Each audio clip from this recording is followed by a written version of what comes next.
اچھا میم، آپ کی لوکیشن سے متعلق آپ نے بتایا کہ وہ کوئی ٹھٹھا میں جا کے شو ہو رہی تھی، وہ کیا معاملہ تھا سر؟ میری نہیں تھی جی، ایک اور ہماری ممبر ہیں، ان کے نام سے کوئی سم اس طرح سے ایشو ہوئی ہے، اور لوکیشن آپ اگر ٹریس کرنے کی کوشش کریں، وچ از ویری کامن، آپ نے اگر ٹریس کرنی ہو تو وہ کہیں اور کی آنی شروع ہو جاتی ہے. تو یہ میں سمجھتی ہوں کہ اسی کو ہی چیک کرنا بہت ضروری ہے. یہ میں نے تو آپ کو ایک مثال دی ہے کہ اگر آپ کی موبائل پہ لوکیشن ٹریس کر رہے ہو اور ایک کی بجائے 3 جگہ پہ آپ کی لوکیشن آ رہی ہو کہ ایک ممبر جو ہے وہ 3 جگہوں پہ موجود ہے، تو یہ بڑی ایک تھریٹننگ بات ہے. اسی بارے میں مزید بات کرنے کے لیے ہمارے ساتھ موجود ہیں صبا بجیر. صبا، یہ کیا ماجرا ہے؟ ایک رکن کی ایک سے زیادہ لوکیشنز؟ جی بالکل، آج قائمہ کمیٹی میں انکشاف ہوا ہے، اور آئی ٹی کی یہ کمیٹی پارلیمنٹ ہاؤس میں ہوئی تھی، جہاں پر سارے ممبران بھی آئے تھے اور پی ٹی اے ممبران بھی وہاں پر موجود تھے. اور یہاں پر جو جعلی سمز ہیں اس کے حوالے سے جو بریفنگ دی گئی، تو اس میں رکن قومی اسمبلی کنول شوزب کا یہی کہنا تھا کہ انہوں نے یہ انکشاف بھی کیا ہے کہ وزیر انسانی حقوق شیری مزاری کی جو لوکیشن ٹریس کی گئی، تو ان کے نام پر 2 سمیں تھیں، جس میں سے ایک سم ٹھٹھا بدین میں تھی اور دوسری جو ہے وہ اسلام آباد میں ان کی لوکیشن جو ہے وہ شو ہو رہی تھی. ان کا یہی کہنا تھا جب عام عوام جو ہے وہ محفوظ نہیں ہے تو ہم لوگ کیسے محفوظ رہ سکتے ہیں. اور انہوں نے شیری مزاری صاحبہ کا نام بھی لیا، اور ان کا یہی کہنا تھا کہ جب ان کے نام پر 2 سمیں استعمال ہو رہی ہیں تو پی ٹی اے کیا کر رہا ہے. جبکہ انہوں نے اپنے حوالے سے بھی کہا کہ ان کو بھی اسی سم کے ذریعے جو ہے وہ تنگ کیا گیا تھا. اور ان کا یہ بھی کہنا ہے کہ ان سمیت کئی ممبران ایسے ہیں جن کے کئی سمیں جو ہیں ان کے ناموں سے رجسٹرڈ ہیں، جو پاکستان کے مختلف علاقوں میں جو استعمال ہو رہی ہیں. اور ان کا یہ بھی کہنا تھا کہ یہ ایک لائٹر موڈ میں. ٹھیک ہے صبا بجیر، بہت شکریہ تفصیلات کے لیے. ایک اور اہم معاملے کی بات کرتے ہیں. نیب میں 10 سال سے سینکڑوں کیسز زیر التوا ہیں. لگتا ہے نیب ملزموں سے ملا ہوا ہے. کیا ریاست بے بس ہو چکی؟ کیا نیب آسمان سے اترا ہے؟ سپریم کورٹ کراچی رجسٹری نے الحبیب کوآپریٹیو ہاؤسنگ سوسائٹی کے رفائی پلاٹس پر قبضے کے کیس کی سماعت کے دوران نیب کی کارکردگی پر سوالات اٹھا دیے.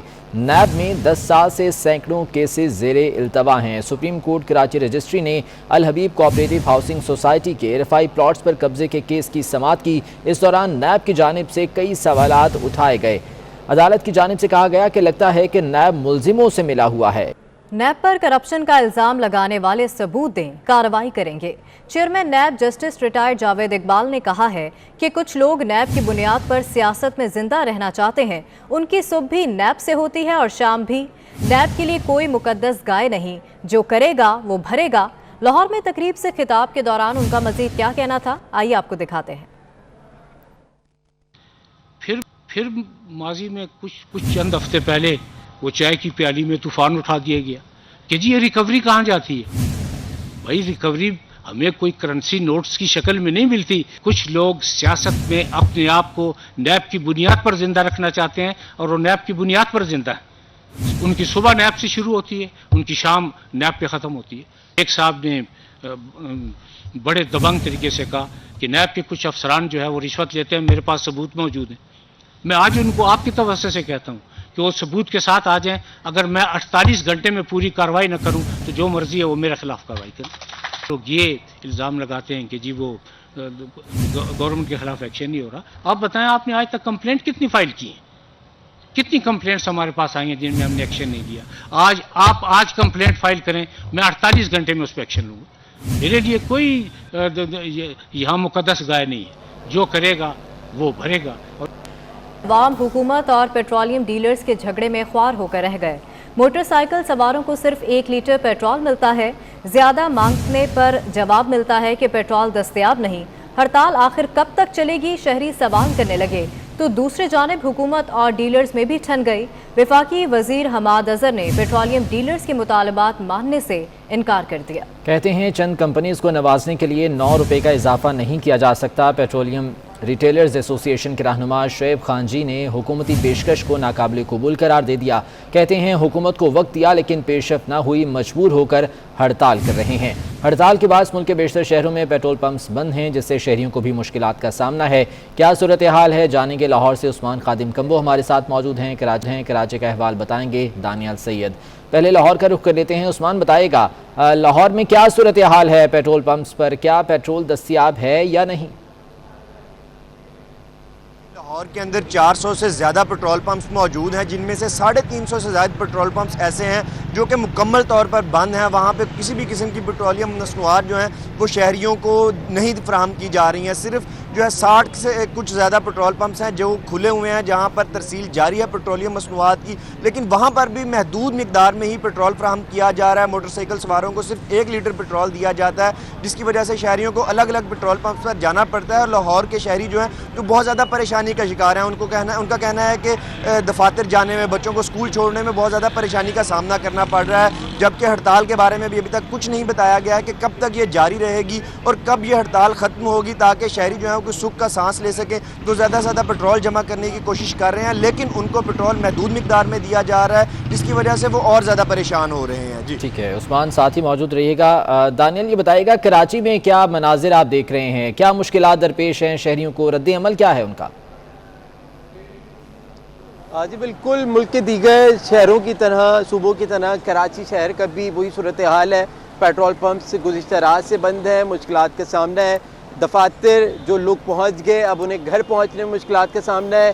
تقریباً 98% کراچی شہر کے جو پیٹرول پمپس ہیں وہ بند ہیں، اور اب شہریوں کے ساتھ ساتھ جو شہر قائد کے ریسکیو ادارے ہیں انہیں بھی مشکلات کا سامنا کرنا پڑ رہا ہے. چھیپا فاؤنڈیشن ایک کراچی کا بڑا فلاحی ادارہ ہے، اس کے 60% سے زائد ایمبولینسز پیٹرول نہ ہونے کی وجہ سے بند کر دی گئی ہیں.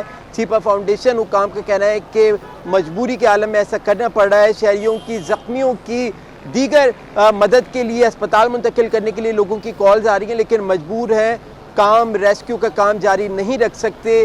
شہری جو پیٹرول پمپ پر پیٹرول کے حصول کے لیے موجود ہیں 3-3 4-4 گھنٹوں سے طویل اور لمبی قطاروں میں لگ کر پیٹرول کے حصول کے لیے کوشاں ہیں، لیکن کوئی سننے والا نہیں ہے.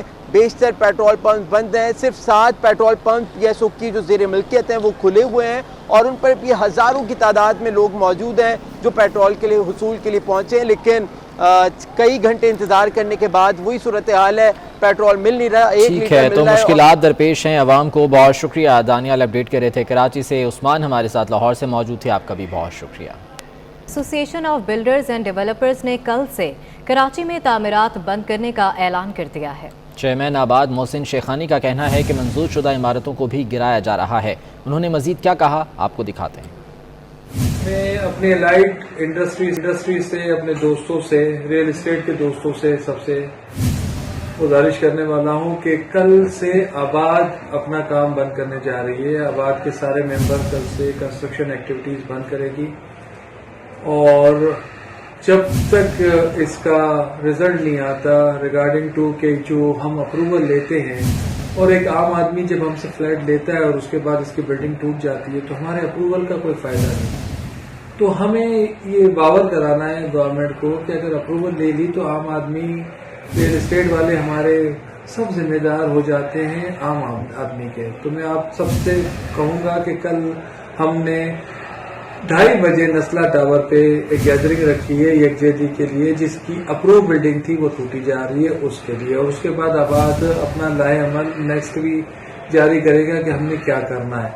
کل سے ہم اپنی پوری طاقت کے ساتھ، کوشش کے ساتھ ہم مل کے جتنے بھی ممبر ہیں ہم اپنے کاروبار کو بند کریں گے، اور انشاءاللہ کہیں لیگل چیزیں جہاں عام آدمی کو سہولت ہو وہ کرنے جائیں گے.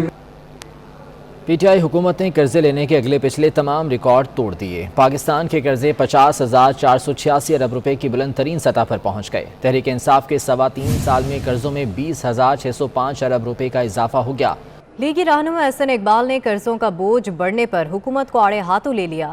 کہتے ہیں عمران خان نے پاکستان کو قرضستان بنا دیا. پاکستان کو قرضستان کس نے بنا دیا ہے؟ پاکستان کو ڈیٹ ٹریپ میں کس نے دھکیل دیا ہے؟ 2008 سے لے کے 2018 تک پیپلز پارٹی اور مسلم لیگ نون کی دونوں حکومتوں میں جتنا قرض لیا گیا، عمران خان صاحب کی حکومت نے 3.25 سال میں اس سے زیادہ قرض لے کر پاکستان کو مقروض کر دیا ہے. ڈیٹ کمیشن نے کہا کہ جناب پچھلی حکومتوں نے جتنا قرضہ لیا آپ تو اس سے زیادہ قرضہ لے چکے ہیں. 16,000 روپے سے زیادہ انہوں نے پبلک ڈیٹ بڑھایا ہے. اس کے عوض کیا اینٹ لگائی ہے؟ 91,000 روپیہ فی کس لوگوں کی گردنوں میں قرضے کا پھندا جو ہے لگایا گیا ہے. Pakistan is caught between devil and the deep sea. 400 ارب روپے سے زیادہ ٹیکس ایک منی بجٹ کی صورت میں عوام پر مزید بوجھ ڈالا جائے گا. یہ مجبور ہیں کہ پاکستان کو برائے فروخت لگا دیں. آج پاکستان فار سیل کا سٹیکر پاکستان کی معیشت پہ لگا ہوا ہے. لاہور میں قائم مقام گورنر پنجاب چودھری پرویز الہی سے کمبوڈیا کے سفیر اونگ شان نے ملاقات کی. اعزازی قونصل جنرل چودھری صالح حسین بھی موجود تھے. ملاقات میں باہمی دلچسپی کے امور اور موجودہ بین الاقوامی صورتحال پر تبادلہ خیال کیا گیا. چودھری پرویز الہی نے کہا کہ پاکستان کمبوڈیا کی ترقی میں تعاون کر رہا ہے. تیزی سے عالمی صورتحال تبدیل ہو رہی ہے. کمبوڈین سفیر نے کہا کہ پاکستان خوبصورت اور امن پسند ملک ہے. کمبوڈین طلباء، تاجر اور سیاح پاکستان میں اپنے آپ کو محفوظ سمجھتے ہیں.